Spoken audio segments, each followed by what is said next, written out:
Hey, what's up mga kaballers? Maligayang pagbabalik sa aking channel. Halina't pag-usapan natin ang balitang Golden State Warriors angat na sa standings, aakyat na sa top 9. Bagong superstar ng Golden State Warriors kilalanin. Tara na't pag-usapan natin yan dito sa Basketball Hotshots.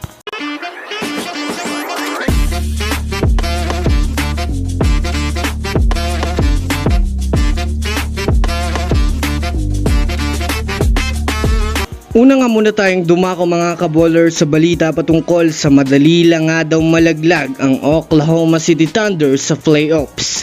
Well, alam naman nga po natin mga kaballers na malapit nang matapos ang regular season at lahat ngang mga pasok sa 1st to 10th seed ay abala para sa nalalapit na playoffs. Sa parte nga po mga kaballers ng Eastern Conference ay talaga namang nangunguna ang Boston Celtics na may hawak-hawak na 62 wins at mayroong 16 losses na masasabi nating talagang hindi na nga talaga sila mahahabol ng Milwaukee Bucks. Habang sa Western Conference ay nangunguna naman ang kupunan ng Minnesota Timberwolves na may hawak-hawak na 54 wins na may kasamang 24 losses. Pero sa di inaasahang pahayag ni Stephen A. Smith, ipinahayag nga nito mga kaballers na kahit man nga daw isa sa mga nangunguna sa Western Conference ang OKC ay ibinulgar nga nito mga kaballers na madali lang nga daw sa Lakers, Nuggets, Warriors at sa Phoenix Suns na patumbahin ang team na ito.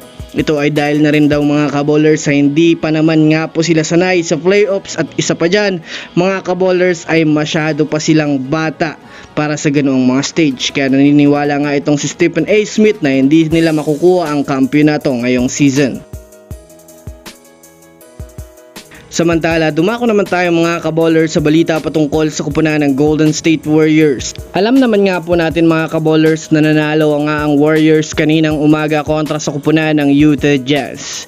Nagtapos nga ang laro sa score na 118-110 na masasabi nating wala nga pong problema ang Warriors kanina kahit hindi naglaro itong si Stephen Curry. Kung susumadahin nga natin mga kaballers, naging maganda nga po ang naging laro ng mga role players ng Warriors kanina, ngunit ang pinaka nagpa-hype ng mga fans ay itong si Klay Thompson matapos buhatin ng Warriors sa pagtatala niya ng 32 points na sinamahan pa nga mga kaballers ni Jonathan Kuminga ng double-double 21 points na may kasamang 10 rebounds na talaga namang naging maganda ang naging laruan nila kontra sa Utah Jazz. Matapos nga po ang laro ay maraming ang mga fans ang nagsasabing si Jonathan Kuminga na nga daw mga kaballers ang panibagong superstar ng Golden State Warriors dahil sa magandang performance nito ngayong season na nag-average na ng 20.5 points na may 10.6 rebounds per game.